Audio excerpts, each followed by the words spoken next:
the direct selling industry adds hugely to economic activity.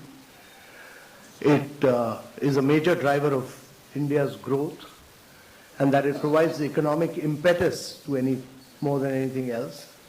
And the key challenge for India is really about growth with jobs.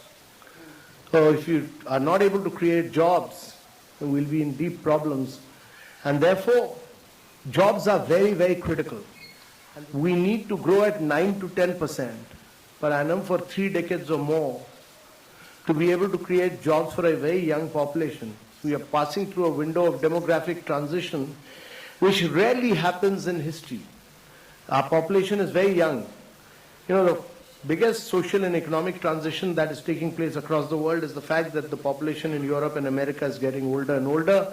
The population in India is getting younger and younger, and it will keep getting younger till 2040. And therefore, if you have to reap this advantage, it can be a huge nightmare as well if you are not able to create jobs. So if you have to create jobs, there are only two ways. One is to push manufacturing in a very big way, and the other is to push direct selling. Yeah.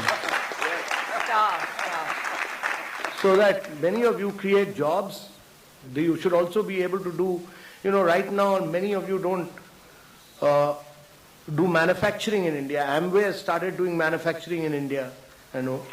So my compliments to, they've set up a big plant in South India. I have not seen it, but I've seen photographs of it, so I appreciate what Amway has done. But each one of the companies must start doing manufacturing in India. If you're going to sell, you know, while we have brought systems, we've brought discipline, we've brought guidelines, we've done this, we drafted this long time back. It took Ministry of Consumer Affairs some time, but they finally issued those guidelines. So there's now everybody in government accepts that there are Government of India guidelines, clear guidelines. How you people are an integral part of now, that has given respectability. Earlier, you people were, you know, many states, Kerala, West Bengal, many of you were seen as people who were doing chit funds. You are not doing chit funds. You know, you are doing a very respectable profession. You are economic drivers of growth for India. So we respect that. And that has now been recognized. That has now been recognized that you are, government has, by issuing these guidelines, clearly recognized that you are major players of India's economy, that you significantly contribute to India's economy, that you are adding to India's growth and wealth, and that you